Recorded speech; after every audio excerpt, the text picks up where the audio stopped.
à 200 000 lieues de tout, à la recherche de l'Atlantide. Avec James Cameron, tout semble possible. Passe-les au crible. Soyons rigoureux. Tout ce qui me reste à faire est de trouver la ville dont la plupart nient l'existence. Trop d'impasses.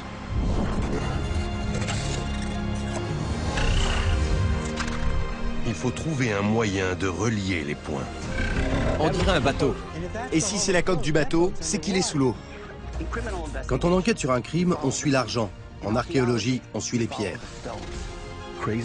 C'est fou, c'est le même symbole, encore et encore. Je pense que je tiens vraiment quelque chose.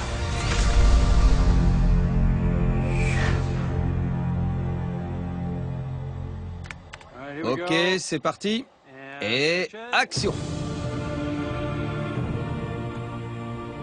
J'ai toujours été fasciné par le futur. Tu peux reculer un peu? Mais j'adore aussi imaginer les mondes passés, à quoi ressemblaient les gens. Ok, on avance lentement. Regarde juste un peu par la deuxième fenêtre en passant. Au lycée, j'étais fasciné par l'Égypte ancienne, par les Grecs, les Romains et par l'Atlantide.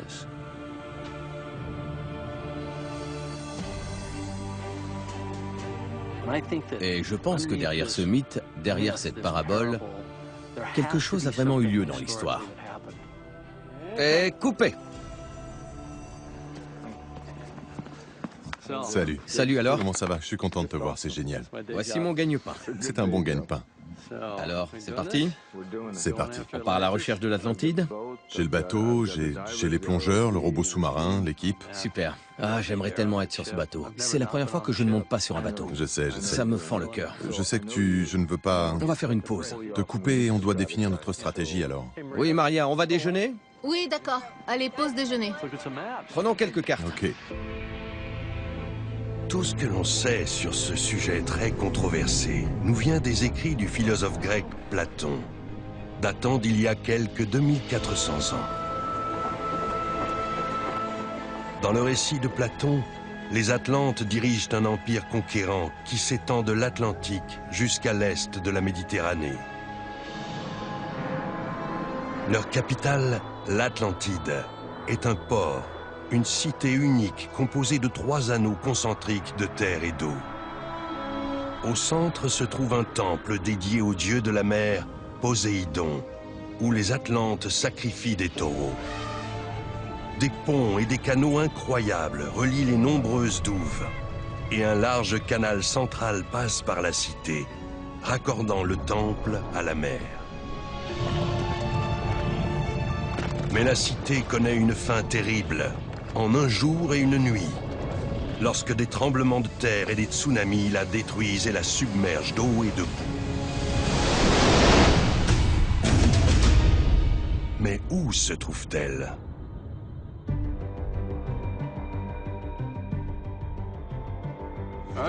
Bon, alors, par où est-ce qu'on commence? Le voyage par excellence. Bon, là, c'est Platon, n'est-ce pas? À Athènes. Il parle d'une civilisation qui s'étend sur toute la région. C'est donc un peuple de la mer. Ils viennent de quelque part par là, de la Méditerranée occidentale. Exactement. Donc, il pourrait être n'importe où. Alors, quelle est ma mission? Étudie de nouvelles hypothèses, examine celles que les gens trouvent intéressantes, passe-les au crible, soyons rigoureux. Je suis donc à la recherche des traces d'une civilisation qui aurait régné de la Méditerranée jusqu'à l'Atlantique. Et cette quête nous mènera peut-être à la légendaire cité-mère, l'Atlantide. Quelle expédition! Ouais, tu vas passer beaucoup de temps sur des bateaux. C'est toi l'homme au bateau. Moi j'ai le mal de mer.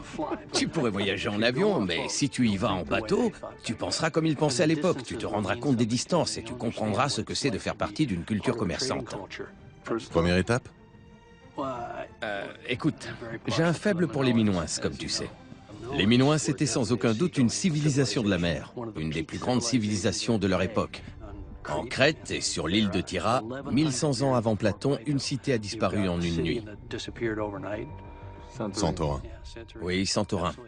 Exactement. Et pourquoi est-ce qu'on n'embarquerait pas Charlie? Tu sais, il a écrit un livre sur l'Atlantide. Oui, Charlie. Charlie, contacte Charlie, oui.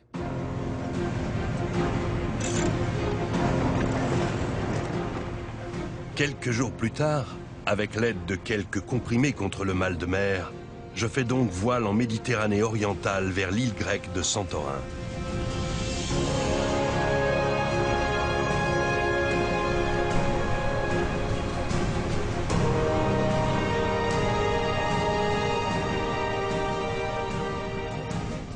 Il y a 3500 ans, cette île était très différente.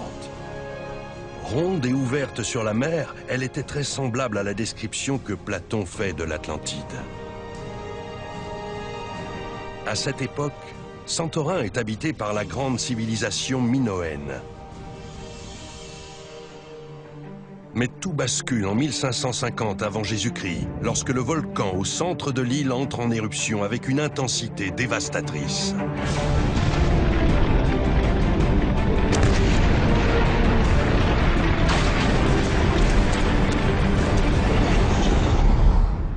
Est-ce Santorin que décrit Platon lorsqu'il écrit sur l'Atlantide? Pour répondre à cette question, j'interroge l'écrivain Charles Pellegrino. Non, ça date probablement d'après l'éruption. À l'aide de drones, Pellegrino examine les cinérites dans la gueule du volcan où il navigue. Est-ce qu'on peut se rapprocher de la grande couche d'origine? Reconstituant les événements qui ont causé l'écroulement du volcan. Derrière moi se trouve l'une des plus grandes calderas au monde.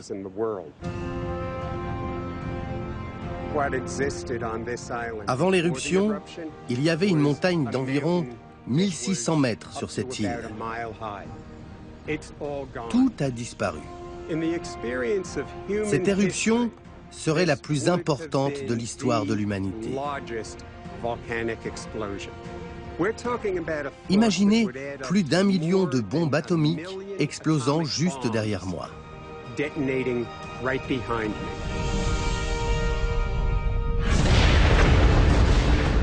L'éruption dure des jours. Une masse rocheuse, presque équivalente au mont Everest, est soufflée dans l'atmosphère. Le ciel reste noir pendant plusieurs jours.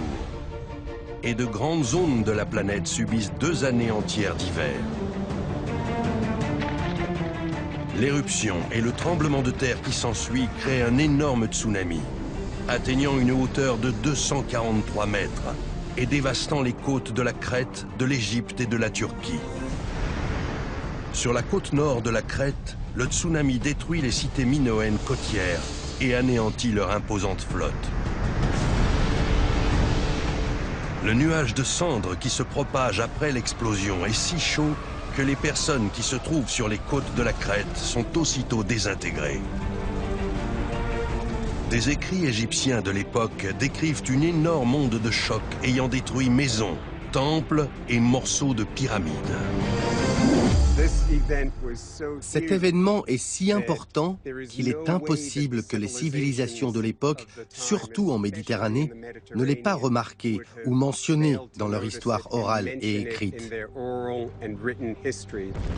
Alors, l'éruption de Santorin correspond-elle au cataclysme dans l'histoire de Platon? Les Minoens sont-ils ces Atlantes disparus depuis si longtemps?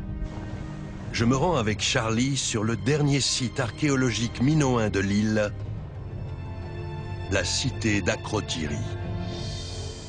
Elle semble correspondre à la description de Platon, qui parle d'une civilisation très évoluée de l'âge du bronze. C'est incroyable de marcher à côté de bâtiments de 3 étages. Oui. Et ils ont quoi? 3500, 3600 ans? C'est ça. Les rues ne sont pas si étroites. Il y a des ouvertures, des fenêtres ouvertes. On voit les maisons des gens. Elles sont plus ou moins toutes les mêmes. C'est donc une société égalitaire. La résistance au tremblement de terre a été prise en compte dans la construction de ces bâtiments. D'ailleurs, on peut voir... Attends, une minute. Tu es en train de dire que ces personnes construisent des bâtiments parasismiques? Très proches de certains qui ont été conçus au Japon et aux États-Unis. Aujourd'hui, au XXe siècle. oh mon Dieu. Ces bâtiments à étages sont impressionnants, mais le plus fou, c'est qu'il y en a en dessous. Comment ça? Les toilettes. On ne retrouve ce type de tuyauterie sous les bâtiments, si ce n'est brièvement à l'époque romaine, qu'au XVIIIe ou au XIXe siècle.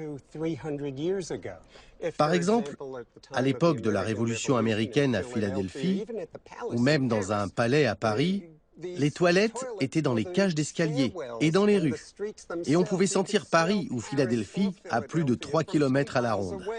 Et ici, il y a 3600 ans, ils avaient une architecture incroyable, une technologie de pointe, des toilettes avec chasse d'eau. Il y a 3600 ans, des aqueducs, un souci d'hygiène, une société ouverte, égalitaire.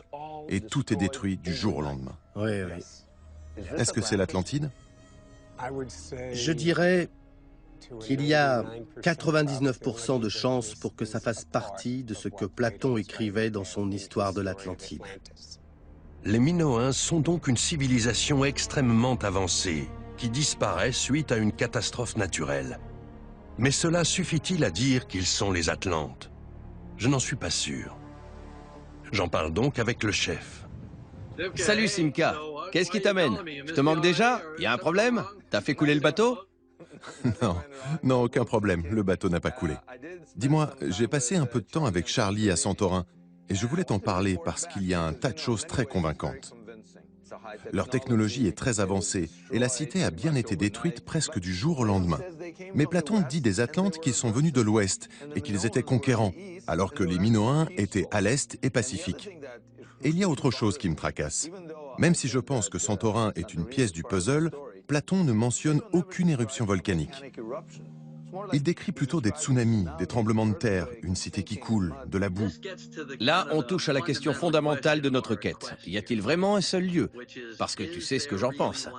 J'ai l'impression que c'est une histoire de science-fiction, que c'est une parabole morale et éthique, et qu'il s'appuie sur différentes choses, sur leur mémoire collective. Ils collent tout ensemble, tu vois? Comme un auteur de science-fiction. Il construit un monde, comme on dit. Je ne pense pas. Je ne conteste pas le fait que Platon voulait l'utiliser pour une raison précise, mais je ne pense pas qu'il assemble différents morceaux. Il parle d'une civilisation, elle doit bien avoir un fondement. Je crois vraiment qu'il y a une Atlantide quelque part. Ok, eh bien, trouvons-la. Par là, il y a Malte, la Sardaigne. Je veux continuer vers l'ouest. D'accord, cap sur l'ouest alors, Moussaillon. Et me voilà naviguant vers l'ouest, entre Santorin et la prochaine candidate de choix pour l'Atlantide, l'île de Malte. Comme beaucoup d'autres, Peter, notre capitaine maltais, pense que sa terre natale est l'Atlantide. Il partage sa théorie avec mon équipe. On étudie la possibilité que Malte soit l'Atlantide, mais pour ça, il faudrait qu'elle soit beaucoup plus grande. En fait, il n'y a pas si longtemps, Malte était nettement plus grande. Prenons l'exemple de cette table. Disons que c'est Malte et qu'on l'agrandit en rajoutant le rabat. Ça vous donne une idée de la taille qu'elle a pu avoir. Quelles sont les preuves? Si vous regardez autour des îles maltaises, à certains endroits, vous pouvez voir le fond de la mer. Vous voyez cette crête ici. L'eau est très peu profonde. Parfois, le fond est à peine à 9 mètres. Vous êtes certain que cette zone peu profonde était autrefois émergée? Sûr et certain. Un cataclysme a dû avoir lieu dans le passé. Et soudain, Incroyable. Je dois prendre une photo pour mes enfants.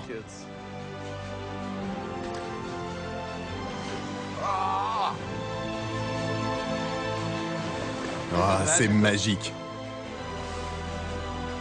Il nous guide vers l'Atlantide.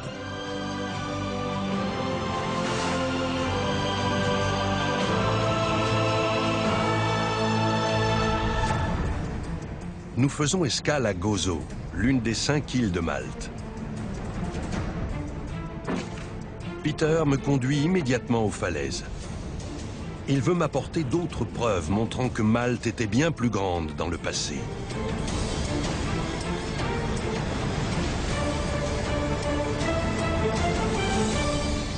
Il commence par de mystérieuses traces, des sillons qui quadrillent l'île. Ces traces sont incroyables. Expliquez-moi ce qu'on a sous les yeux. Eh bien, comme vous voyez, ce sont clairement des sillons faits par l'homme, taillés dans la roche. Ils mettaient de grandes pierres, des pierres rondes et solides dedans. Comme ici. Exactement. Ensuite, ils mettaient les gros blocs de roche sur les pierres sphériques et ils les poussaient et les tiraient pour bâtir leur temple. J'avoue que c'est très impressionnant. Quand vous avez parlé de sillons, je m'attendais à voir quelques rayures sur des rochers. Mais on voit à quel point c'est profond en avançant vers la falaise. Et elles avaient forcément une fonction. C'est une preuve solide qu'il y avait quelque chose ici. Il est probable qu'une civilisation importante ait vécu sur une île plus grande à l'époque. Il y a 6000 ans, les sillons ont dû servir à construire des structures mégalithiques.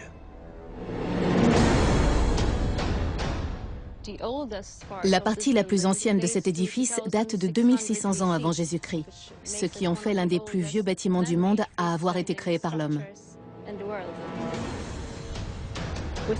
Ces sites avaient vraisemblablement avant tout une fonction sacrée. Une architecture avancée sur une île partiellement submergée. Voilà qui cadre avec la description que fait Platon de l'Atlantide. Je me dirige maintenant vers ce qui semble être une structure encore plus ancienne pour en savoir plus sur les gens qui ont bâti ces temples de l'âge de pierre. C'est incroyable qu'ils aient construit tout ça, sans la roue, sans aucun outil métallique, sans ciment. Oui, il reste quelques pierres arrondies ici et là qui ont pu servir à transporter les mégalithes. Ils ont vécu ici pendant 1000 ans. Ils ont construit ces édifices extraordinaires. Et qu'est-ce qui leur est arrivé? Tout ce qu'on sait, c'est que cette culture a soudainement disparu autour de 2500 ans avant Jésus-Christ. Est-ce que vous avez trouvé des armes? Non. Aucune trace d'armes et vraiment aucun signe de violence. La haute technologie et la disparition soudaine cadrent avec l'histoire de l'Atlantide. Mais les Maltais étaient pacifiques, alors que les Atlantes étaient belliqueux. Je décide donc de continuer vers l'ouest. D'après Platon, l'Atlantide gît sous les flots et la boue à l'extrême ouest de la Méditerranée, juste après les colonnes d'Hercule, l'actuel détroit de Gibraltar. C'est là que le professeur Richard Freund, en quête de l'Atlantide depuis des années, a conduit une équipe de plongeurs et d'archéologues sous-marins. Il y a 3 règles en archéologie: l'emplacement, l'emplacement et l'emplacement. Si on cherche un endroit et que des documents ou des inscriptions font état de coordonnées précises, on va à cet endroit-là. Après des années de recherche, ils pensent que la quête de l'Atlantide commence ici. Atlantic Explorer, vous me recevez? Oui, continuez, à vous.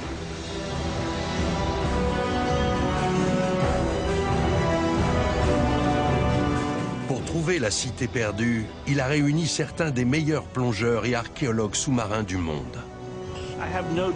Je suis convaincu que de larges zones jadis habitées se trouvent maintenant à des centaines de mètres sous l'eau. Les gens veulent surtout des preuves. Ils ne veulent pas de théorie, ils ne veulent pas de géophysique. Ils veulent qu'on leur dise qu'il y a des preuves et ils veulent savoir lesquelles. Platon écrit à une période très précise. Alors, quand il dit que l'Atlantide se trouvait dans le détroit de Gibraltar, qu'il appelait les colonnes d'Hercule à l'époque, chaque marin, chaque lecteur du grec, tout le monde sait exactement de quel endroit il parle.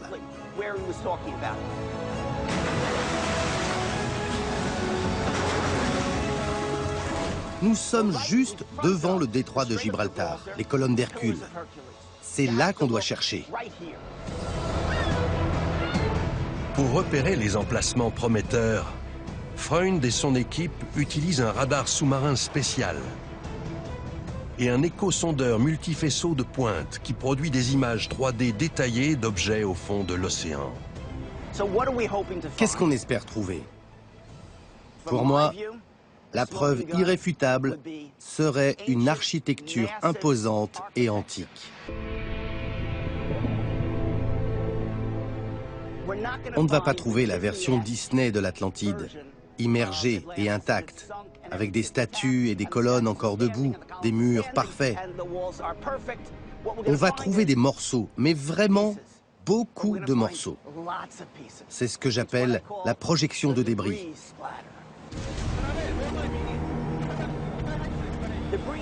Je dis projection de débris car une destruction projette toujours des preuves sur une large zone.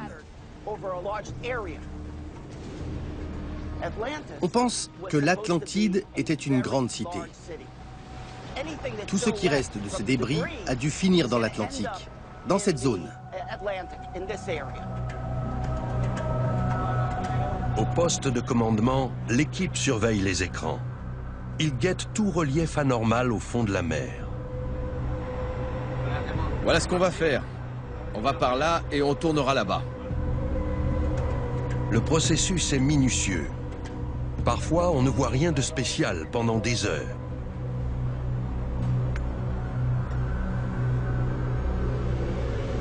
Oh, ok les gars. Ça y est, Ça y est, ça y est. Il y a une sorte de montagne. Ça peut être un rocher, n'importe quoi.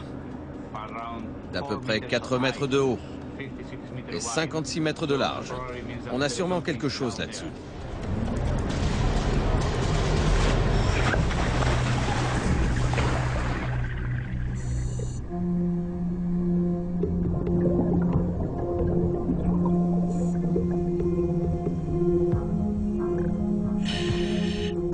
Je ne vois rien. La visibilité est vraiment mauvaise. Ralentissez. On suit la ligne de descente. C'est parti.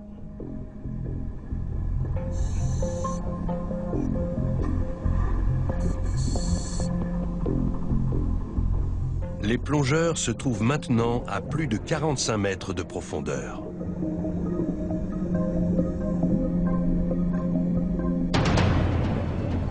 C'est quoi, Edo? Tu vois ça?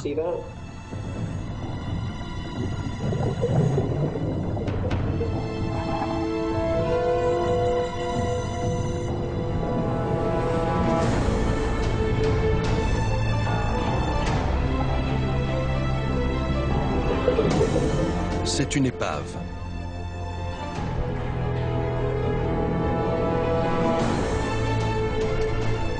Mais elle n'est pas vieille. Elle est en métal et relativement moderne. Ils continuent d'inspecter la zone. Mais ils se rendent bientôt à l'évidence qu'ils ne trouveront pas ce qu'ils cherchent sur ce site.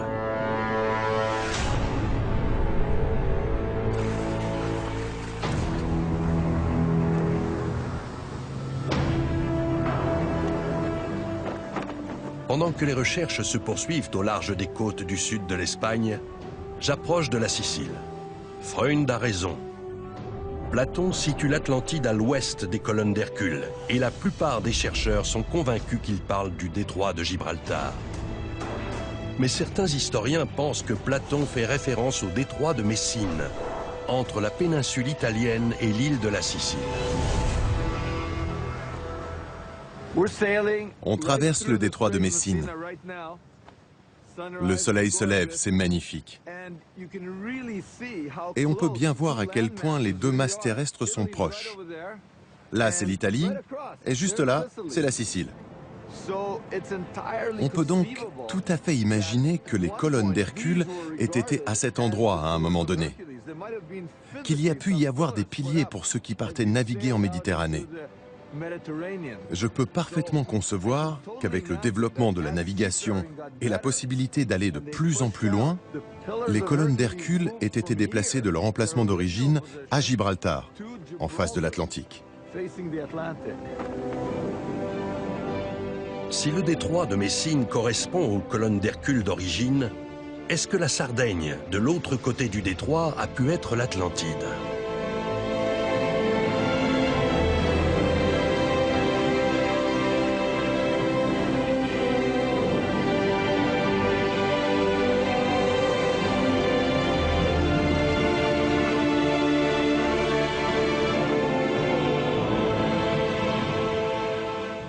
Il y a 3500 ans, l'une des civilisations les plus impressionnantes des temps passés a prospéré en Sardaigne.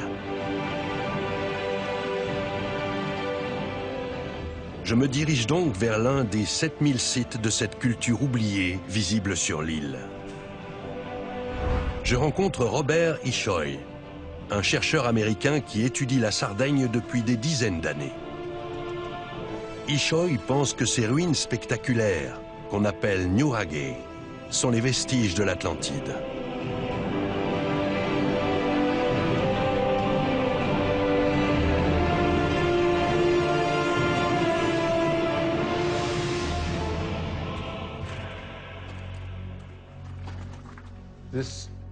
Robert, c'est vraiment impressionnant.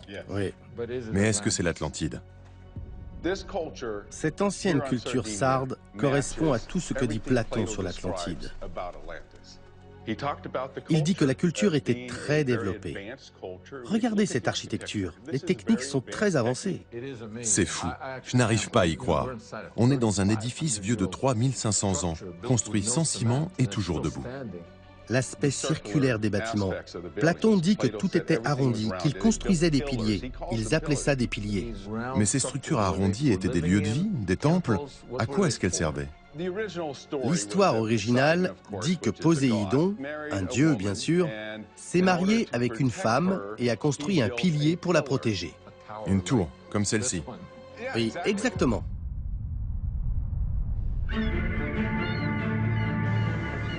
Mais quid du reste des descriptions de Platon? Est-ce que l'île de la Sardaigne correspond à ce que nous savons sur l'Atlantide? Pour le savoir, nous voyageons vers la pointe sud de l'île. Bon, on est à Nora. C'est un endroit très particulier en Sardaigne. Platon dit clairement que l'Atlantide a été détruite par des tremblements de terre et des inondations. Or, les inondations sont fréquentes en Sardaigne. Et il y a une grande faille marine juste au sud de l'île.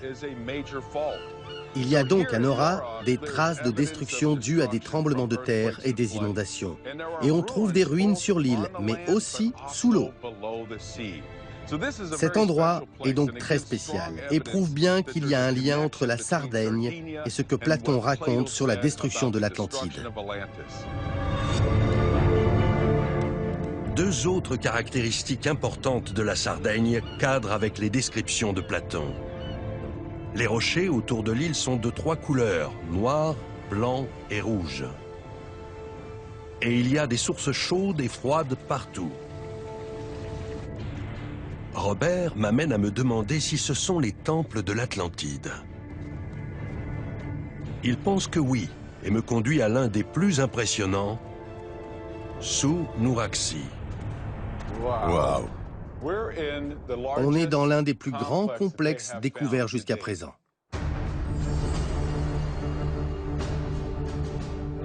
Il y a 5 tours.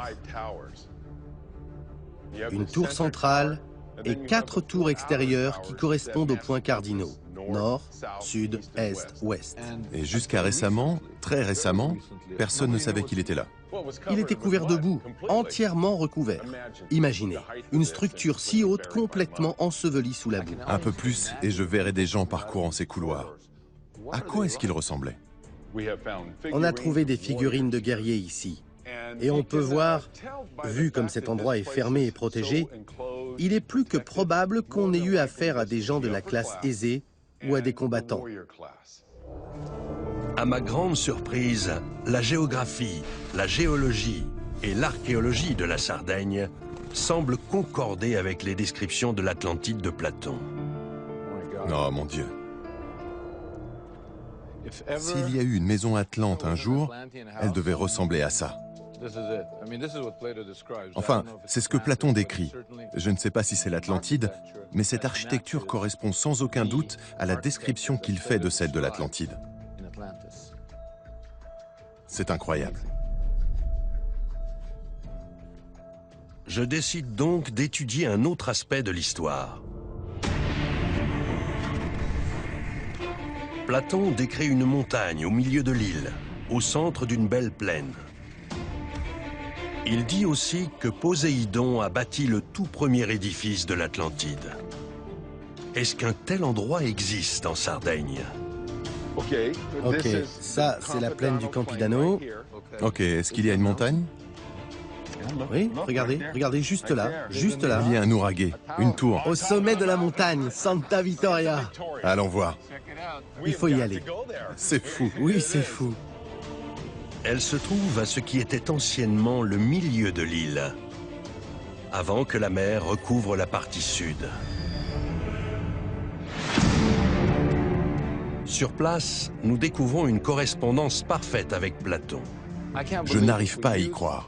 On a utilisé Platon comme une carte au trésor qui nous aurait dit « Vous trouverez une petite montagne, une belle vue, une vallée fertile, une plaine, des ruines anciennes. » On n'a pas seulement trouvé des ruines, on a trouvé des ruines qui sont très probablement parmi les premières tours construites, si ce n'est la première. À côté se trouve un temple dédié à une divinité de l'eau, peut-être Poséidon. Dans le temps, il était entouré d'une douve. Alors qu'est-ce que ça veut dire? Qu'est-ce que vous êtes en train de dire? C'est l'Atlantide? Je dis que si on prend tous les éléments de l'Atlantide, tels que décrits par Platon, la géographie, l'île elle-même et la civilisation, aucun autre endroit sur Terre ne cadre mieux que la Sardaigne.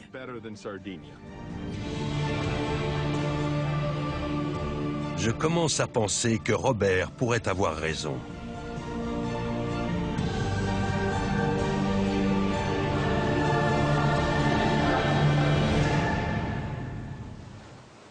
Salut Simca, qu'est-ce qui se passe? Il se passe que je pense que je l'ai trouvé. Ça a l'air dingue, je sais, mais la Sardaigne, je pense que la Sardaigne est l'Atlantide. Ok, je t'écoute. Tu sais, tout colle parfaitement avec la description de Platon. La technologie est incroyable et on retrouve ce motif circulaire partout en Sardaigne. Au centre de l'île, on dirait vraiment un temple dédié à une divinité de l'eau qui m'a tout l'air d'être Poséidon. Et c'est un peuple conquérant. D'accord. Certains traits correspondent, mais je ne suis pas convaincu. Ces bâtiments arrondis, ça ne veut pas nécessairement dire que le plan de la cité est concentrique. Si j'ai bien compris, il comprenait un port, et le grand Nouraghe que tu as exploré se trouve beaucoup plus dans les terres. Il est très loin de la côte. Oui, mais toutes ces belles terres agricoles d'aujourd'hui étaient sous l'eau dans le passé. Alors je me suis fait mes petits effets spéciaux dans ma tête, et je l'ai imaginé entouré d'eau, au moins le temple de Poséidon. Mais ce n'est pas très logique chronologiquement parlant, puisque la civilisation nouragique a émergé après l'éruption. Tu as raison, c'est là où ça coince. Santorin ne détruit pas la culture sarde, elle la fait pratiquement naître. Alors, c'était peut-être des personnes déplacées, des réfugiés. Est-ce qui se trouve aujourd'hui en Sardaigne pourrait en fait être une nouvelle Atlantide? Oui, j'imagine. À toi d'aller chercher des Nouraghe ou des motifs architecturaux similaires ailleurs. Encore plus à l'ouest. Continue vers l'ouest. Jim dit de mettre le cap sur l'ouest. Plus qu'un candidat en lice. Après le détroit de Gibraltar, au sud de l'Espagne, où certains pensent qu'il y a eu des réfugiés atlantes. L'écrivain Georgios Dias Montexano mène des recherches dans cette zone depuis des années. Il est convaincu que des réfugiés atlantes ont fui dans l'arrière-pays et ont construit des sanctuaires en mémoire de leur cité perdue. Le déchiffrage des symboles gravés dans ces sanctuaires aiderait Georgios à prouver sa théorie. Ici, on peut voir quelque chose comme 3 bateaux gravés, avec entre 8 et 12 rames chacun. D'après Georgios, l'épopée de l'Atlantide est inscrite sur une série de pétroglyphes, des images gravées datant de l'âge de pierre et racontant l'histoire d'une cité engloutie, d'un port légendaire et de bateaux qui naviguèrent autrefois sur l'Atlantique. On va prendre les photos ici. Mais regarde, ça veut dire que l'appareil sera... Il sera là-haut. Pour tester sa théorie, Georgios fait appel à l'ingénieur Ken Boydston et au professeur Gregory Hayworth, experts en photographie scientifique et en imagerie spectrale, capables de ramener à la vie des images perdues. Ceux qui croient que la recherche de l'Atlantide n'est pas sérieuse ne se sont pas sérieusement penchés sur la question. Je crois en une quête sincère de la vérité, quelle qu'elle soit, où qu'elle me mène, on verra bien. Prêt? Vas-y. C'est bon. J'utilise le stroboscope comme lumière tangentielle pour faire ressortir les ombres et la profondeur des incisions dans la roche.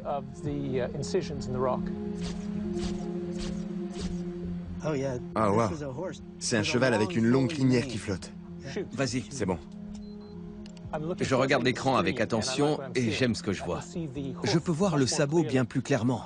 Je cherche des traces de fer à cheval avec un rebord au bout. Je ne vois rien qui ressemble à un fer à cheval. C'est donc pré-romain. On serait à l'époque pré-romaine. Oh, voilà. Ok, oui. On a pas mal de choses ici. Les chercheurs voient de larges fossés, comme des cercles tout autour du lieu. Je vois plusieurs cercles concentriques. Et au milieu, des sortes de lignes à peu près droites et parallèles. Des cercles concentriques qui ressembleraient à des douves, exactement ce que dit Platon à propos de l'Atlantide. C'est quoi cette ligne juste au-dessus du cheval? Eh bien, c'est une longue ligne ondulée. Plusieurs, en fait. Il y en a une là, une autre plus haut. Est-ce que ça pourrait être des montagnes, des vagues? Ça pourrait être de l'eau. Les chevaux pourraient être sous l'eau. Possible. Le cheval est incliné vers le bas. S'il est sous l'eau, ça pourrait vouloir dire qu'il se noie. Et on dirait que ce n'est pas la seule forme sous cette présumée ligne d'eau. Vas-y, on dirait un bateau. On dirait un bateau dans le coin en haut à droite. Zoom un peu, Ken. On dirait la coque. Ça pourrait être la coque d'un bateau. Ça, c'est la coque. C'est la coque, oui. Et si c'est la coque du bateau, c'est qu'il est sous l'eau.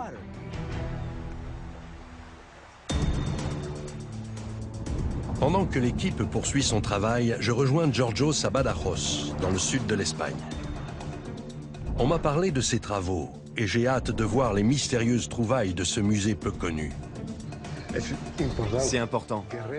Ces guerriers taureaux ont des cornes qui sortent de leur tête, pas de leur casque. D'après Platon, les taureaux sont associés à la religion de l'Atlantide. Ces inscriptions sont incroyables. Des guerriers, des chars et des caractères indéchiffrés, écrits dans une langue qu'on appelle le tartessien. Serait-ce la langue perdue de l'Atlantide?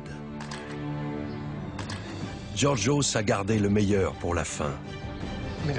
Regardez ça. Oh mon Dieu. 3 cercles concentriques coupés par un canal et un point au centre, qui pourrait être une représentation symbolique du temple de Poséidon. Un symbole de l'Atlantide. L'Atlantide. Ces cercles concentriques me rappellent l'architecture observée en Sardaigne. Se pourrait-il que le sud de l'Espagne soit la terre-mère et que ces soldats aient un jour protégé l'Atlantide? Vous êtes en train de me dire qu'on a toute l'histoire de Platon ici, taillée dans la pierre. Les cercles concentriques, le canal qui les traverse, le temple de Poséidon, juste là, les guerriers, puisque c'était une société conquérante qui a essayé de dominer la Méditerranée. On a la haute technologie. Les chars sont la preuve d'une technologie avancée. Si on regroupe tout ça, si toute l'histoire est ici, gravée dans la roche, on est en quelque sorte face à la Bible des Atlantes. Georgios me conduit maintenant sur un autre site de la région. Il pense avoir repéré une cité atlante. Le quadrillage en ciment est moderne. L'archéologie en dessous est ancienne. C'est un gigantesque site chalcolithique. Étrangement, la communauté scientifique n'en a presque pas connaissance. Il ressemble incroyablement à l'Atlantide de Platon. Je me trouve à Jaén, une cité de 5000 ans qui a été trouvée récemment. Ils ont découvert qu'elle faisait 1 kilomètre de diamètre. 40 000 personnes vivaient là à l'époque. Et l'architecture, leur architecture est remarquable. Cercles concentriques, canaux, maisons individuelles arrondies. Et si on n'en entend pas parler, c'est parce que les promoteurs s'en sont emparés. Ils ont construit par-dessus, et l'endroit où je me trouve en ce moment même n'existera bientôt plus. Jaén était une grande cité. On y a trouvé 60 000 objets. Pour l'époque chalcolithique, la population était très importante, à un moment où l'Atlantide aurait été à son apogée. je rencontre Estella Pérez, l'une des archéologues responsables du site. La structure de la cité part d'un point zéro, à partir duquel il crée une série de cercles concentriques, avec des fossés et des murs reliés entre eux, parfois jusqu'à 5. La cité s'est donc agrandie de manière circulaire à partir d'un point central. Mais pourquoi les habitants de la Jaén antique auraient-ils créé ces fossés concentriques d'eau et de terre dans une région aride? Georgios pense que Jaén est une cité sœur de l'Atlantide qui a été bâtie sur le même modèle architectural. Évidemment, difficile d'imaginer en voyant ces décombres que cet endroit mériterait d'être aussi connu que les pyramides. Laissez-moi vous aider. Ressuscitons l'ancienne Jaén.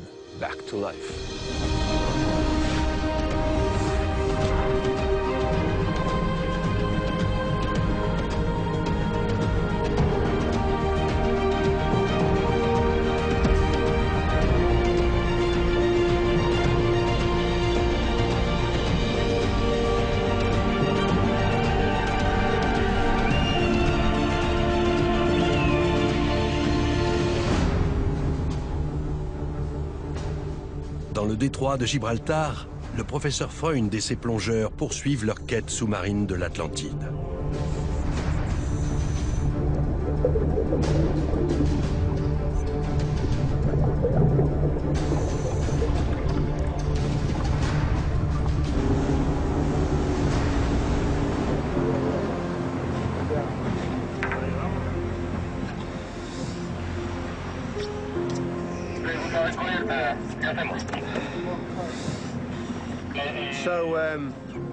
On a beaucoup de sable. C'est tout plat, sans rien qui ressort. Pas de rocher apparent. Non, c'est pas ce qu'on cherchait.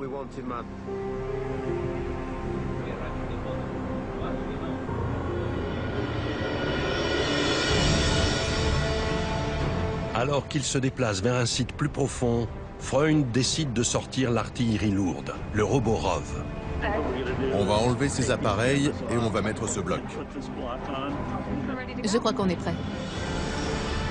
Le ROV ne pèse rien, mais il a une grande puissance visuelle. Il peut descendre plus profond que les plongeurs et rester plus longtemps sous l'eau. Il est équipé de 4 appareils 4K et transmet les images à la surface. Si l'Atlantide se trouve dans ces eaux, ces appareils vont la trouver. Allô, le poste de commande? Oui, ici le pont. Ok. Le ROV avance plein nord. Il est à 1 mètre du fond seulement et je ne vois pas grand-chose. On va continuer comme ça, garder un cap constant. Ils sont dans des eaux plus profondes que lors de la dernière sortie en mer des plongeurs dans cette même zone, quand ils cherchaient le champ de débris. C'est pour ça que les recherches prennent si longtemps. Ça peut durer des jours, des semaines, des mois, parce qu'on va très doucement et que la visibilité n'est pas très bonne, jusqu'à ce qu'on trouve quelque chose. Malgré leurs efforts, les opérateurs ne font pas de découverte majeure.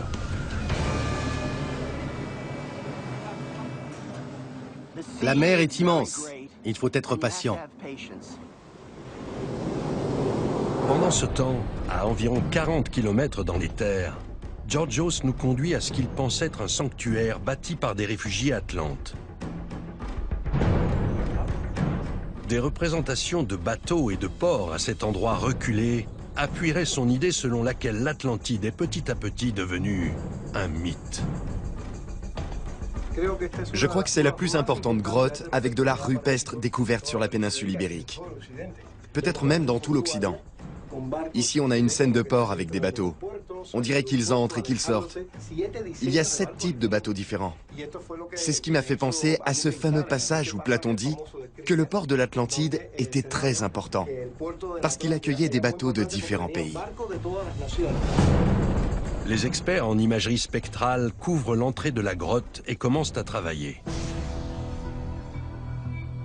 Leurs appareils spéciaux utilisent 16 différentes longueurs d'onde lumineuses invisibles à l'œil humain pour prendre des photos détaillées des inscriptions.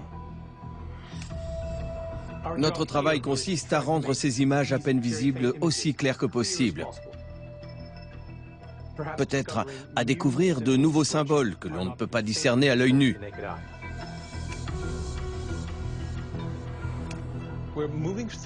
On suit tout le spectre, du violet jusqu'à l'infrarouge, pour un total de 26 photos. Je vois des traits qu'on ne voyait presque pas. Oh, je vois un bateau, je vois des rames. On les voit, oui. À la lumière des ondes lumineuses visibles par l'homme, l'image du bateau dans ce qui semble être un port carré est effacée et imprécise. Mais avec une lumière multispectrale spéciale, apparaissent soudain de nouveaux détails. Ce qu'on voit est très intéressant. Je viens de réaliser ce que c'est. C'est une image en 3 dimensions. On peut voir l'intérieur du bateau. Les traits verticaux sont les couples de la quille. La technique de l'artiste est assez sophistiquée pour représenter ça en 3 dimensions. On apprend également de nouvelles choses sur l'autre bateau. Bon, cette photo est très intéressante. On s'attendait à avoir des rames ovales et incurvées, mais on ne s'attendait pas à ça. Ce qu'on pensait être une rame n'en est pas une. En fait, c'est un gouvernail ou un aviron à tribord. On le sait parce que, regardez, vous voyez cette forme carrée là. C'est très différent des rames. Et ça sort de l'arrière. Ce qui nous donne plusieurs informations intéressantes. D'abord, si le gouvernail est là, ça veut dire que le bateau va dans cette direction, hors du port, qui se trouve là. Tout à coup, il découvre une image qui était totalement invisible à l'œil nu. En examinant cette zone, on a découvert quelque chose d'inattendu. Regardez. Waouh! En fait, il y a une autre forme. On dirait vraiment une queue, et là, ça ressemble à des oreilles. On dirait un cheval et un cavalier qui portent peut-être une sorte de casque, avec une plume, un panache ou un ornement. À côté du cavalier, on observe un autre carré, que les scientifiques pensent être un port avec des cercles concentriques. Le cavalier semble fuir le port. Ceux qui ont fait ces dessins aussi loin dans les montagnes ne représentaient pas des bateaux, des ports ou des cavaliers fuyant les alentours. Ils racontaient des événements qui avaient eu lieu quelque part sur la côte, très loin d'ici. Vous m'avez chamboulé, ça c'est sûr. Je commence à penser que Georgios a raison et que c'est ainsi que l'Atlantide est devenue une légende.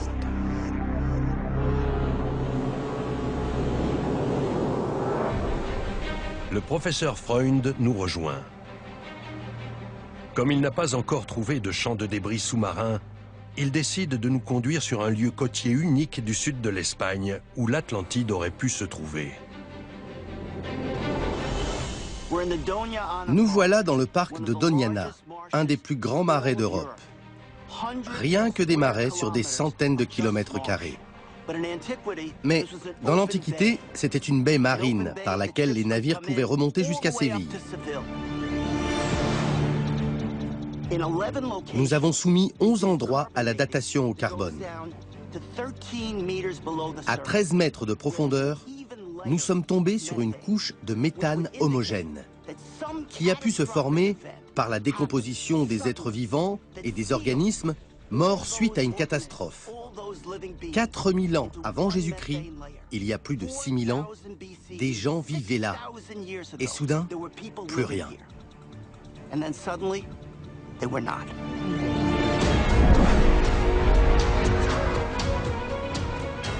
Nous parcourons pendant des heures Doñana et ses étonnants paysages. De la végétation, des plages et du sable sur plusieurs centaines de kilomètres.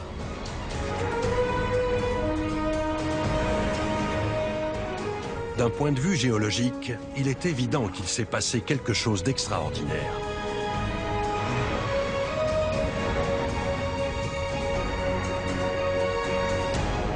Après plusieurs heures, nous atteignons notre destination.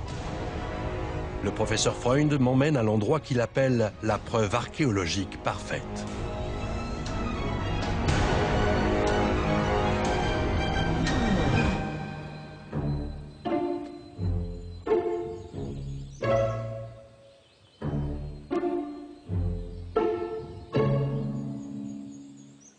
C'est pas vraiment ce à quoi je m'attendais, Richard.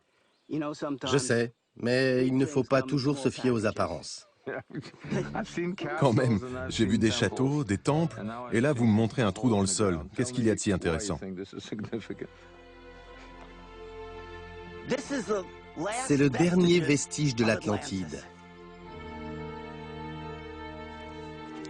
Il date de l'époque où cette immense cité, toute en pierre, n'avait pas encore disparu. Vous êtes en train de me dire que ce rocher, ces pierres, sont le trésor que nous cherchons? Les pierres ne sont pas indigènes à cet endroit. Elles sont très différentes de toutes les autres. Ce n'est ni du sable, ni de la boue. Regardez, on voit bien les débris marins qui sont incrustés à la surface. Ce n'est pas une pierre du coin. Vu où elle se trouve, on est quand même au milieu des marais. Je pense qu'un énorme tsunami l'a déposée ici il y a des milliers d'années.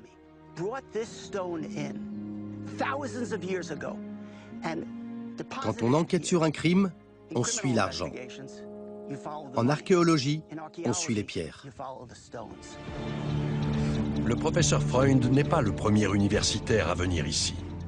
Dans les années 20, deux archéologues légendaires, Bonsor et Schulten, ont soutenu que Doñana recouvrait l'emplacement d'une autre ville aujourd'hui disparue, Tartessos. Comme l'Atlantide, Tartessos était un port situé au-delà des colonnes d'Hercule et connu pour ses bateaux et son art de la métallurgie. Elle aussi aurait mystérieusement disparu. La ville que Platon appelait l'Atlantide répondait-elle au nom de Tartessos pour les Atlantes? Georgios nous montre un document très rare, une ancienne carte égyptienne. Regardez. C'est une des plus anciennes cartes de Ptolémée. Une carte de Ptolémée? Tout à fait. Une copie byzantine d'une carte de Ptolémée. C'est la copie byzantine d'une carte du IIe siècle. Elle a 1800 ans. C'est ça. Cette carte nous montre comment les populations d'alors se représentaient la Méditerranée, le détroit de Gibraltar, l'Atlantique et la côte sud de l'Espagne. Où est-ce que vous avez trouvé cette carte? Elle est conservée au British Museum. Pourquoi vous nous la montrez? Regardez. Tartessos. Tartessos. Et regardez, non seulement c'est écrit Tartessos, mais la ville est placée à un endroit précis. Et il y a une enluminure, un dessin qui représente la ville face à la mer. Le symbole d'une ville fortifiée. Exactement à l'endroit où nous nous trouvons. Précisément ici. Là où on est. C'est complètement... C'est dingue. Quelqu'un d'autre a déjà fait le lien? Non, je suis le seul. Ici, Oui, juste sous nos yeux. oui. On pourrait prendre le bateau, non? Voir ce qu'il y a sous l'eau un peu plus loin.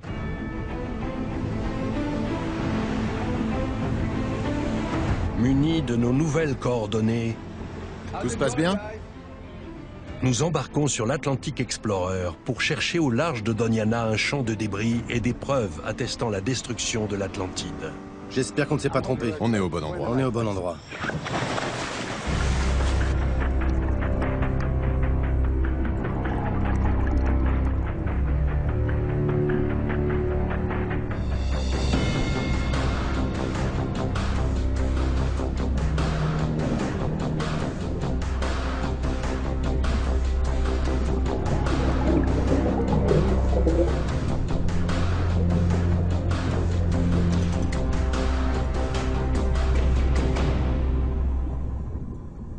Malgré une excellente visibilité, on ne trouve rien. Les plongeurs plongent et replongent, en vain. Pas de poisson, pas de vagues, même pas une canette de bière, rien. La journée touche à sa fin. Les plongeurs ont passé plusieurs heures sous l'eau et sont épuisés. Ils décident de remballer leur matériel.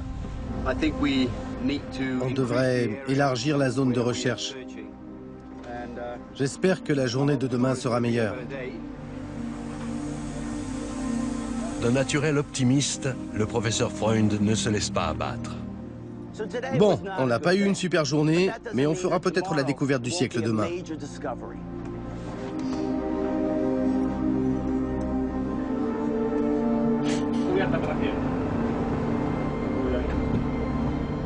Alors que nous rentrons au port, quelque chose d'étrange apparaît à l'écran. Une forme circulaire qui n'a pas l'air naturelle. La décision n'est pas facile à prendre. Les plongeurs sont très expérimentés, mais le professeur Freund a peur qu'ils soient trop fatigués pour une dernière sortie.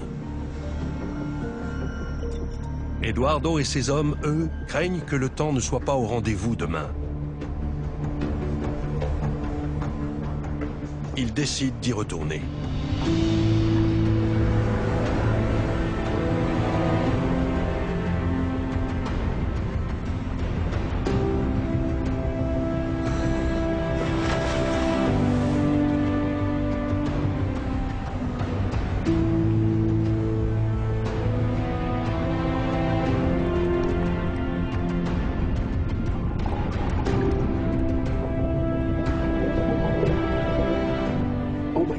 Oh mon Dieu, regardez-moi ces énormes disques. Ils ont été fabriqués par l'homme, ça ne fait aucun doute. Ils ont l'air très anciens, mais qu'est-ce que ça pourrait être? Aucune idée. Le professeur Freund pense que ces disques font partie du champ de débris qu'il cherchait. Pour lui, il pourrait s'agir de vestiges de colonnes.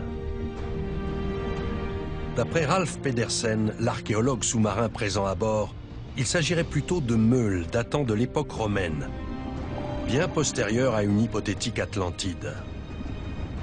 Tout dépend de la forme du trou au milieu des disques. Un trou carré validerait l'hypothèse des colonnes, un trou circulaire celui des meules.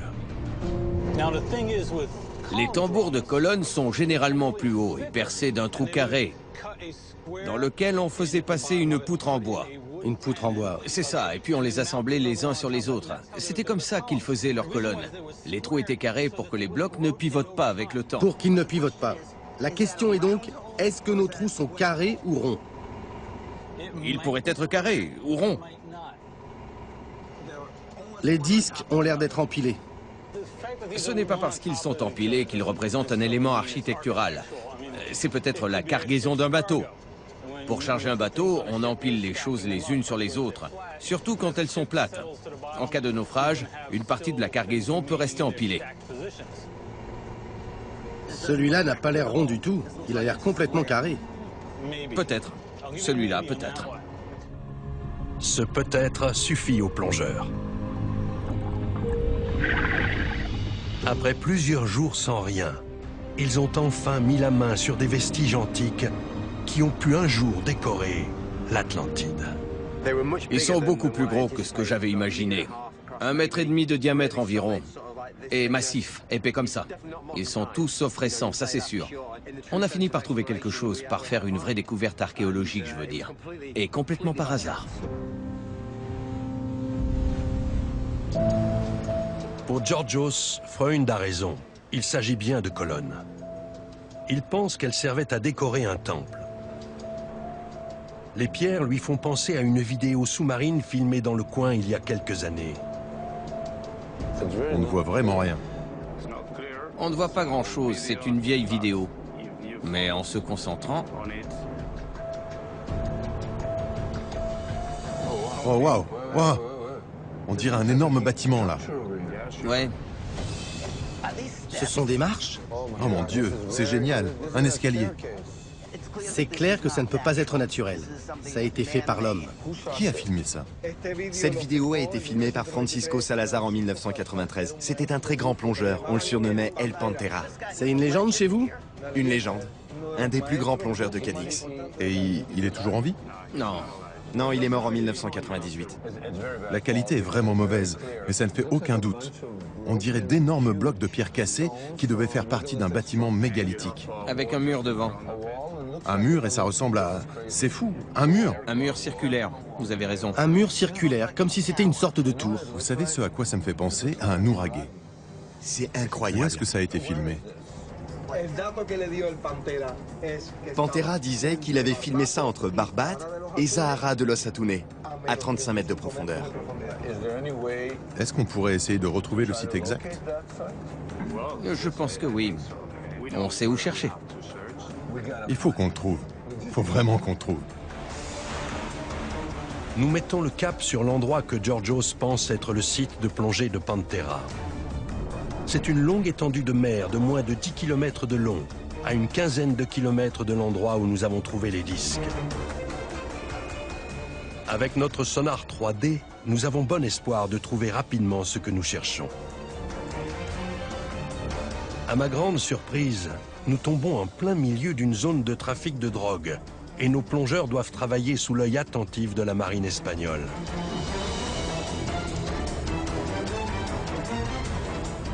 L'Atlantic Explorer parcourt la zone afin de tracer une carte précise du fond marin. En attendant de trouver notre cible, je décide d'appeler James Cameron pour le mettre au courant de nos dernières avancées. Allô, Jim? Bon, comment ça va? Vous êtes où? Au sud de l'Espagne. De l'autre côté des colonnes d'Hercule? Oui. Tout se passe plutôt bien. Sur le premier site identifié, on a trouvé un champ de débris, des bouts de colonnes ou des meules. Et puis, on a trouvé autre chose.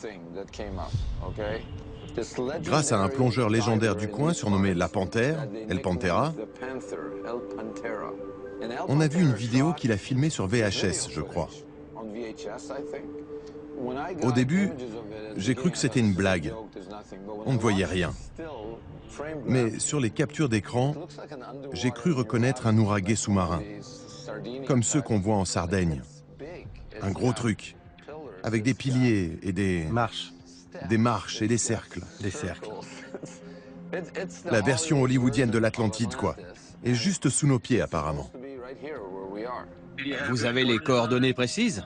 C'est à 35 mètres de profondeur entre Barbate et Zahara de los Atunes. L'endroit est très sablonneux. D'accord. Si un temple submergé est entièrement à découvert, le sonar le trouvera.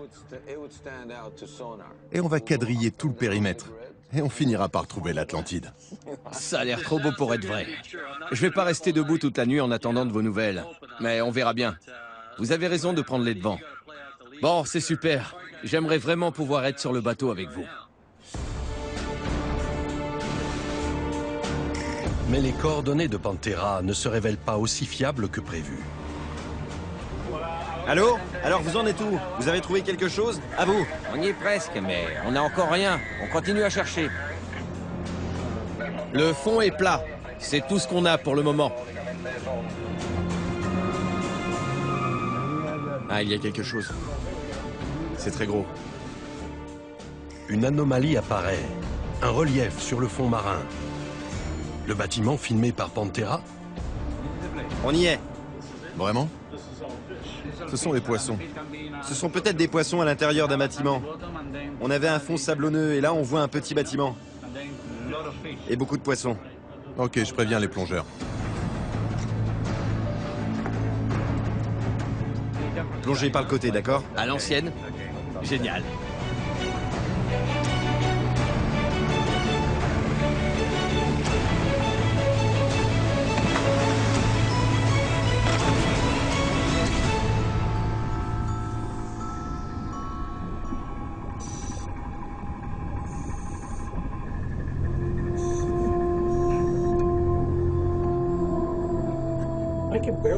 Je n'y vois rien. Les conditions ne sont vraiment pas terribles.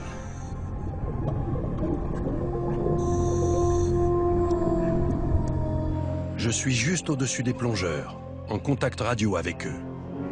Alors les gars, qu'est-ce que vous voyez? L'eau est très trouble. Ils descendent presque à l'aveuglette, en se tenant à la chaîne de l'ancre. Par un hasard incroyable, elle les mène pile au bon endroit. Waouh, c'est fou. Qu'est-ce que vous voyez? D'énormes rochers. Mais ils sont un peu bizarres. Seraient-ce les pierres mégalithiques de la vidéo de Pantera? Je ne saurais pas dire si elles ont été taillées par l'homme. Les plongeurs se dispersent et tombent sur des pierres ici et là. Ce sont peut-être des disques couverts d'algues. Elles pourraient être taillées par l'homme, c'est difficile à dire. Regardez le contexte archéologique dans lequel elles se trouvent. Vous ne voyez pas de décombres ou autre chose? On voit une rangée de pierres.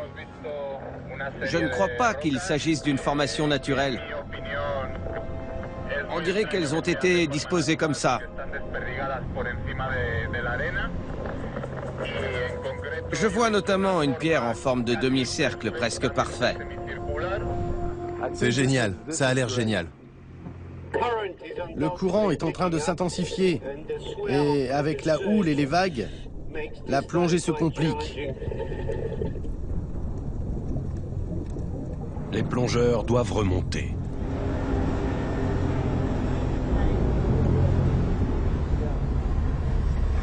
C'était très intéressant. Beaucoup de pierres avec des formes pas vraiment naturelles, mais peut-être que notre imagination s'emballe un peu aussi. J'aimerais bien savoir ce que Ralph en pense. Parce qu'à 40 mètres de profondeur, quand tu as envie de trouver quelque chose, tu peux très vite prendre tes rêves pour la réalité. Ce serait bien qu'on ait un point de vue objectif, rationnel sur ce qu'on a trouvé. Je crois que le courant se calme. Peut-être qu'on pourrait envoyer le ROV.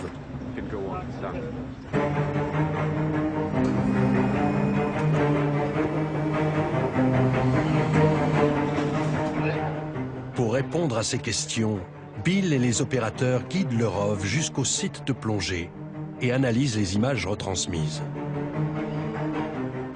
On a une visibilité à 1,5 mètre environ. On ne sait pas vraiment si les pierres sont là de manière naturelle ou pas. Dans tous les cas, c'est plutôt un gros bâtiment. Ils appellent Ralph, l'archéologue sous-marin, pour pousser plus loin l'analyse. Qu'est-ce que ça peut bien être? Après plusieurs heures d'observation, Ralph n'est toujours pas sûr de sa conclusion. Les pierres ont subi un long processus de dégradation. Il ne sait pas si elles ont été taillées par l'homme. Seule une fouille sous-marine pourrait déterminer s'il s'agit bien du temple trouvé par Pantera.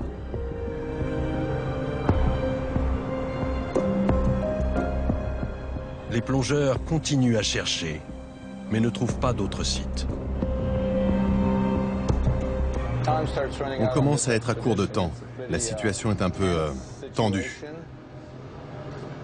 Si on ne trouve rien ici, il va falloir trouver un autre site.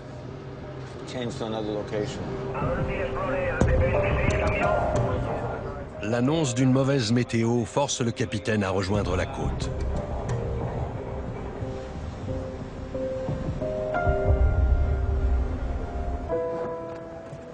L'Atlantic Explorer mouille au port en attendant que la mer se calme. L'équipage en profite pour faire l'inventaire et un peu de maintenance. Si l'Espagne est le foyer originel de l'Atlantide, et la Sardaigne une colonie atlante, je me demande pourquoi les preuves archéologiques d'ici sont sans commune mesure avec celles de là-bas. Georgios pense avoir mis le doigt sur le chaînon manquant. Un temple de style sarde récemment mis au jour, vieux de 4000 ans. C'est vraiment au milieu de nulle part. Et c'était au milieu de nulle part à l'âge de bronze aussi. Aucune ville alentour, mais des tombes datant de l'âge de bronze. On est en 1800 avant Jésus-Christ. Regardez là, une douve, et tout autour de l'eau en cercle concentrique. Je suis stupéfait de trouver autant d'éléments sardes sur un temple espagnol construit 700 ans avant les Nouragés de Sardaigne. C'est un vrai labyrinthe. En arrivant, je ne lui ai rien trouvé de fou. C'est un peu une version miniature de ce que j'ai vu en Sardaigne. Mais regardez la complexité de la structure et les thèmes. Des douves, des cercles concentriques, ça n'a rien d'une métaphore. On est face à l'architecture atlante telle que Platon l'a décrite. Les points cardinaux sont bien là. Et au centre, juste derrière ce muret, il y a un puits très profond. On y vénérait peut-être un dieu marin, éventuellement Poséidon. Et regardez où le temple se trouve. Là encore, ça correspond à ce que décrit Platon, au beau milieu d'un plateau fertile. Ce n'est ni une ville, ni une maison, ni un château. C'est un temple, un lieu de vénération.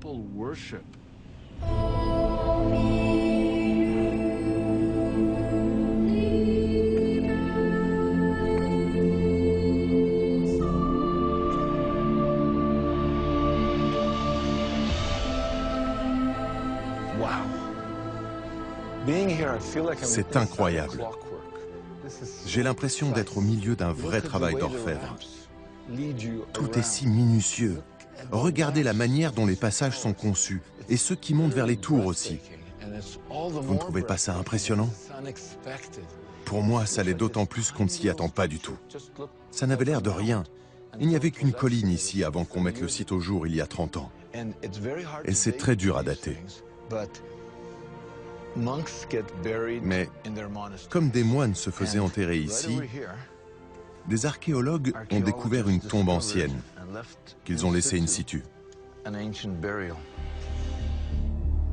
Il s'agirait donc de l'épicentre de la culture atlante, qui aurait par la suite rayonné jusqu'en Sardaigne. Est-ce un temple comme celui-ci que Pantera a trouvé en plongeant? Le temps est censé s'être amélioré. Sur le chemin du retour, Georgios sort une nouvelle carte de sa manche. Quelque part dans les montagnes, à côté de cercles gravés datant de l'âge de pierre, Georgios a quelque chose à me montrer. Simka, qu'est-ce que vous voyez? C'est pas vrai. Je vois une menorah biblique. Une menorah.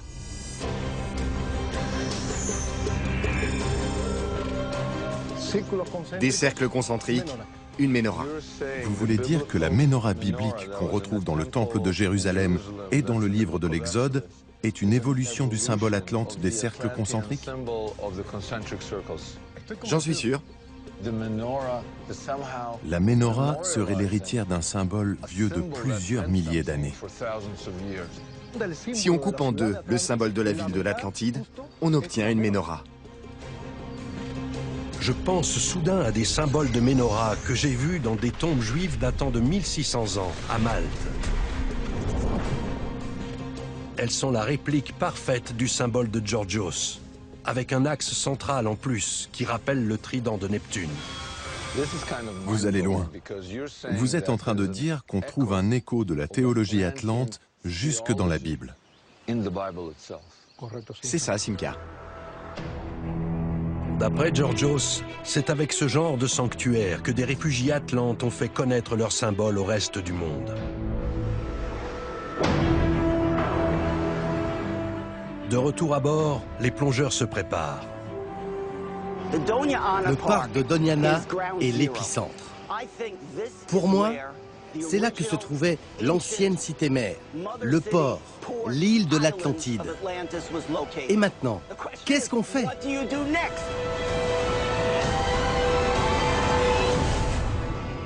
Nous sommes face à un problème. Si le port de l'Atlantide est profondément enfoui sous la vase de Doñana, nous n'y aurons jamais accès. Mais j'ai une idée. À Laja Alta, il y avait 2 carrés peints sur les parois de la grotte. Si celui avec les cercles concentriques symbolise le port de l'Atlantide, peut-être que celui avec le bateau représente quelque chose d'autre. Une zone de mouillage ou d'ancrage, située au large, où les bateaux attendaient avant de pouvoir entrer dans le port mythique. Si cette zone a bien existé, elle devrait logiquement se trouver non loin de l'île voisine du détroit de Gibraltar, Sancti Petri. Je partage mon intuition avec le reste de l'équipe. C'est loin d'être gagné, mais c'est tout ce que nous avons. Nous nous rendons donc sur place.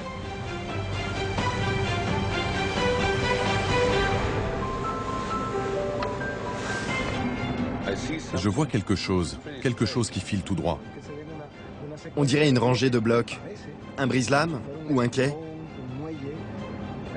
Et ici, ça pourrait être une zone de mouillage. J'espère que nous allons trouver des preuves archéologiques sûres prouvant l'existence d'une civilisation très ancienne qu'on pourrait relier à l'Atlantide. Le capitaine José María arrête le bateau. La tension monte.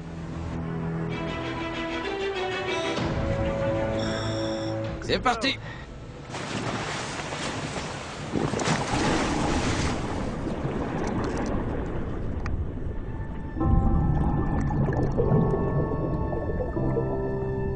Qu'est-ce que nous cherchons au juste? Des bateaux? Le bois pourrit au bout de plusieurs milliers d'années, mais pas les brise-lames, ni les jetés, ni les encres en pierre.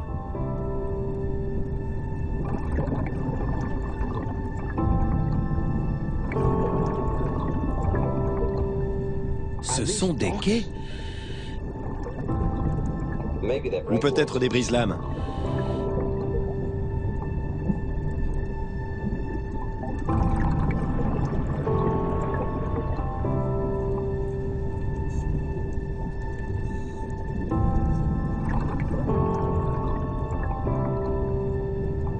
Soudain, nous voilà devant une énorme ancre en pierre, antique. Même Ralph, notre éternel sceptique, est enthousiaste.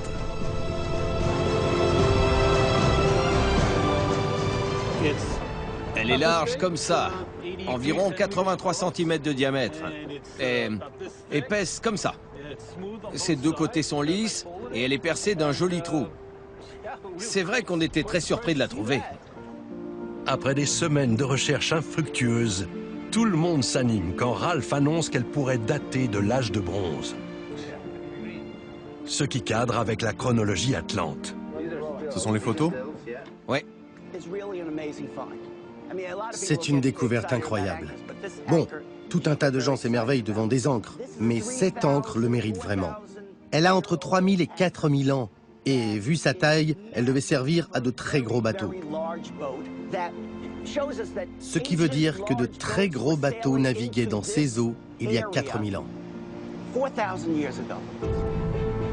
Il est communément admis que l'humanité ne commence à s'aventurer sur l'océan Atlantique qu'à partir du 8e siècle avant notre ère. Les zones de pêche et de commerce étaient donc confinées à la mer Méditerranée. Mais cette ancre nous raconte une toute autre histoire. Nous sommes du côté atlantique. Qui a déjà vu des ancres en pierre de ce côté-là du détroit? Cette zone n'a pas encore été explorée. Nous sommes les premiers à venir ici, à chercher des choses. Et à en trouver. À repousser les limites. À repousser les limites, c'est ça. Vous savez, je n'y croyais pas trop à ces sites de plongée. Mais maintenant, je suis optimiste. Mais une simple ancre en pierre pourrait n'être qu'une anomalie. La preuve qu'un bateau a fait fausse route. Nous devons trouver d'autres objets pour valider l'hypothèse que le site était jadis une gigantesque zone de mouillage.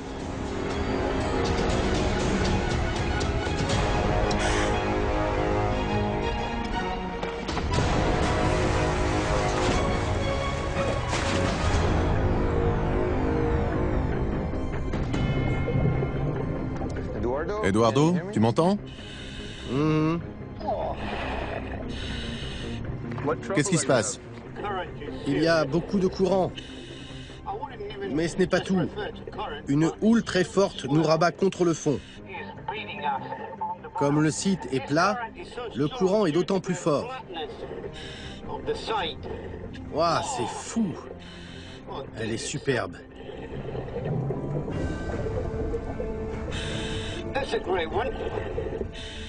Incroyable.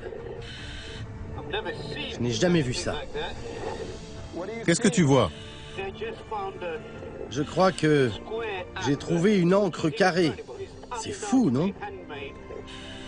Elle a été taillée par l'homme, c'est sûr. Elle a un trou en son centre, de la taille d'un point à peu près. C'est bien ce qu'on cherchait. C'est vraiment incroyable. Je me déplace. Je suis très proche. Et je crois voir une autre ancre à côté. C'est une découverte formidable pour cette zone, non? C'est tout sauf un objet courant dans la Méditerranée. Et on est dans l'Atlantique. C'est génial. C'est absolument incroyable. Quelle découverte! Miguel nous guide avec le dévidoir, mais ce n'est pas facile pour lui.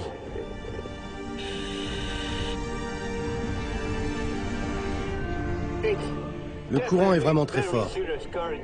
Tu vois combien d'encre? J'en vois une troisième, de forme ovale, et qui fait entre 70 et 80 cm de diamètre à son point le plus large. Elle a l'air en parfait état. Elle pourrait avoir entre 3500 et 4000 ans. Elle est la preuve qu'un port se tenait ici, alors que je n'osais même pas en rêver. Vous vous rendez compte? Trouver 3 ancres datant de l'âge de bronze dans l'Atlantique? Autant chercher une aiguille dans une botte de foin. Ça veut dire que nous sommes sur la bonne piste. Nous avons donc découvert un total de 4 ancres datant de l'âge de bronze sur la côte atlantique de l'Espagne. Mais nos plongeurs ne s'arrêtent pas là. 1 heure plus tard, ils tombent sur une 5e ancre de forme triangulaire. C'est complètement dingue. C'est vraiment incroyable. Et peu de temps après, sur une 6e. Je le sentais plutôt bien aujourd'hui. Je vous disais bien qu'on y arriverait. Vous êtes géniaux. Si vous saviez, je suis tellement fier d'être là. Vous avez fait une découverte révolutionnaire. Les implications de cette découverte sont très importantes. Nous avons trouvé les preuves de l'existence d'une zone de mouillage exactement là où nous le pensions. C'était comment? Génial, Simca. Tu m'étonnes. J'ai vraiment l'impression d'avoir contribué à quelque chose. Merci, c'était génial.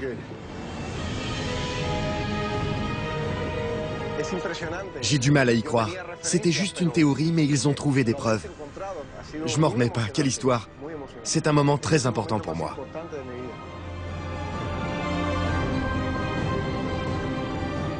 Si la zone de mouillage de l'Atlantide se trouve ici, peut-être que l'Atlantide gît sous la vase de Doñana, comme le pense le professeur Freund. Et si les ancres en pierre prouvent l'existence de très gros bateaux, jusqu'où ont-ils pu s'aventurer dans l'océan Atlantique? Nous continuons vers l'ouest, jusqu'à l'archipel des Açores, ces îles portugaises situées au milieu de l'océan Atlantique.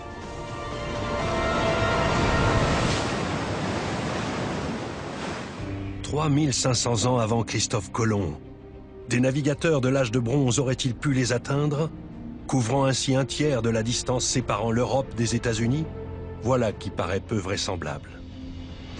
Il y a 5 siècles, des explorateurs portugais débarquent sur l'archipel et affirment en être les premiers habitants. Mais Félix Rodrigues, un professeur de l'Université des Açores, a récemment réalisé des découvertes incroyables. Je n'en crois pas mes yeux. Ça ne devrait pas être là, hein? En théorie. Vous avez raison. Qu'est-ce que c'est? Sans doute un columbarium qui date au moins de l'époque romaine. Les Romains s'en servaient pour leurs morts. Ils brûlaient les corps et mettaient les cendres dans des urnes qu'ils entreposaient dans ce genre d'endroit. C'est ça, c'est bien un lieu funéraire. Regardez, il y a un four là-bas. Un four? Oui. Ce qui expliquerait pourquoi un tel endroit existe. Je suis un peu sous le choc, parce que ça veut dire qu'une culture était présente ici, à une époque très reculée. C'est bien ça, bien plus tôt que ce qu'on pense. Tout à fait. C'est incroyable. Des populations de l'Antiquité sont arrivées aussi loin que ça dans l'Atlantique. Chose étonnante, les gens qui vivaient ici avaient des coutumes similaires à celles de l'ère méditerranéenne. Ils vécurent ici il y a 2000 ans, peut-être plus. Rodrigues a trouvé des preuves datant de l'âge de bronze, voire d'avant, de l'époque de l'Atlantide. Ça et là, dans les champs de maïs des Açores, se dressent des constructions impressionnantes de forme pyramidale. Elles auraient été reliées entre elles par un réseau complexe de tunnels, aujourd'hui à moitié effondrés ou bouchés. Je suis dans un champ de maïs sur l'île de Pico, dans l'archipel des Açores, à mi-chemin entre les États-Unis et l'Europe. Derrière moi se trouve l'entrée d'une ancienne construction qui, d'après les universitaires, daterait du néolithique, de l'âge de pierre, c'est-à-dire de plusieurs milliers d'années, à une époque où personne n'aurait dû être capable d'arriver sur cette île. Le bâtiment aurait été connecté à cette pyramide un peu plus loin. On dirait une ziggourate, comme la tour de Babel dans la Bible, ou un temple aztèque, on ne sait pas vraiment. Personne ne les a encore étudiés. Tout ce qu'on peut voir, c'est une pyramide et une ancienne entrée bouchée.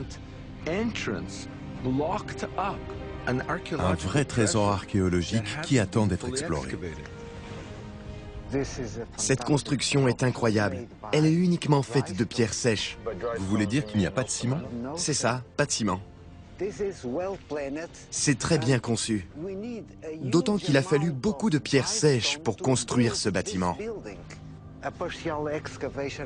Une fouille partielle a eu lieu à l'intérieur. On y a trouvé des anciens outils de pierre taillée.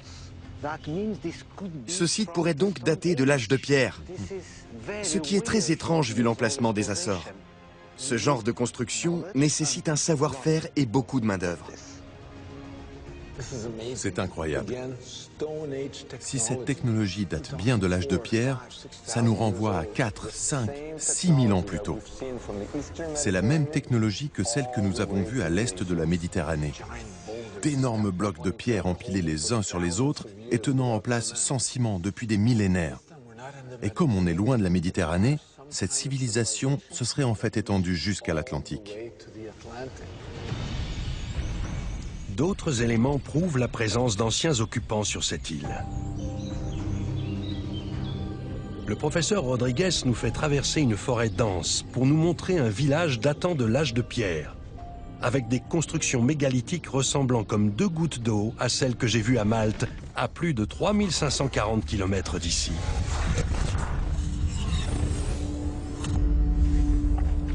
C'est très glissant ici, faites attention.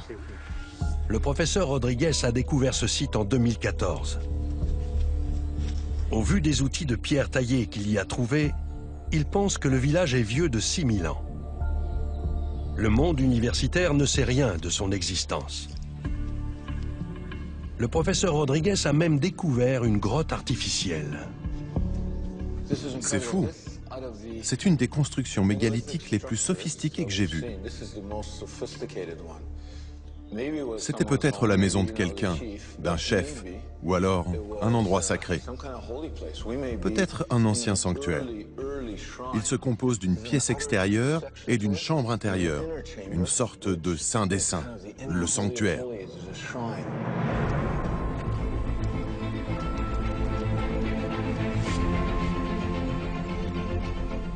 Quand nous sortons de la forêt, mon guide me montre un objet qui n'a rien à faire dans une ferme moderne.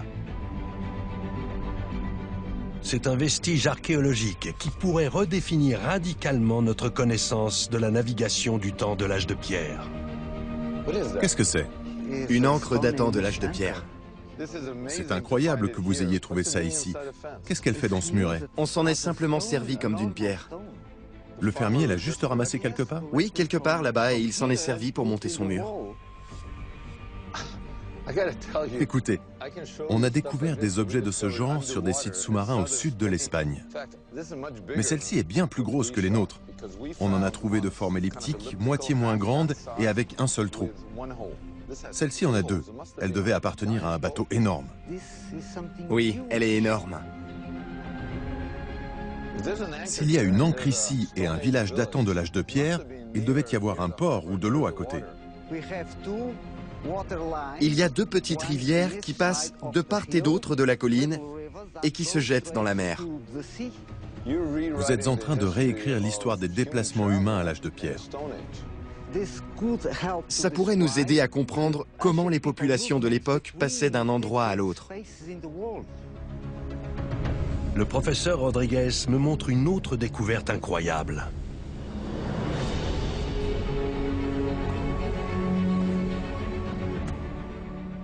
C'est fou, ce sont d'anciens sillons. Oui, ça ne fait aucun doute. Ce sont bien d'anciens sillons. Comme se trouvait à Malte. Ils sortent de nulle part et vont jusqu'à la mer. On en trouve beaucoup au centre de l'île. Sur toutes les îles. Oui, sauf sur la plus petite. Et personne ne s'est penché là-dessus. Non, personne. Vous pensez qu'elle date de quand? Du 3e millénaire avant Jésus-Christ. Du 3e millénaire avant Jésus-Christ? Waouh!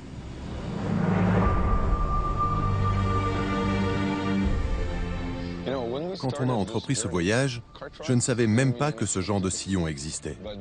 Et puis, j'ai découvert une technologie mystérieuse et extrêmement sophistiquée sur différentes îles, à Malte, en Sardaigne, en Sicile, et maintenant dans les Açores. À l'âge de pierre, des gens sont arrivés là, ont inventé cette technologie et s'en sont servis pendant un certain temps sans que personne ne sache ni pourquoi ni comment. C'est fou. En tout cas, cette technologie permettait au moins de rallier des îles. Il y a plus de 4000 ans, peut-être 6000 ans, des gens sont arrivés ici par bateau.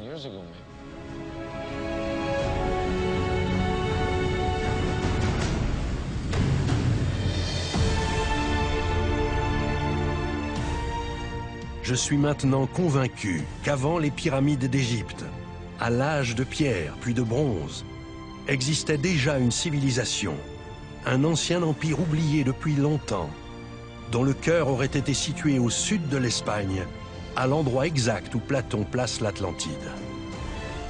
Je crois aujourd'hui que la culture, l'architecture et l'art de la navigation de cette civilisation étaient très comparables à ceux de l'Atlantide de Platon. Cet empire a par la suite sans doute été détruit par les désastres naturels provoqués par l'éruption de Santorin. L'Atlantide de Platon n'est donc pas qu'un mythe. Salut Jim.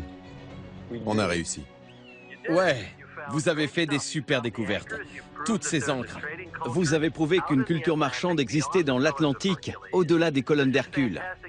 Les preuves sont indéniables, mais et l'Atlantide alors? Vous êtes sûr qu'elle est là où vous pensez qu'elle est? Sous la vase de Tartessos? Il faut aller plus loin. Il faut le prouver, la trouver et l'exhumer.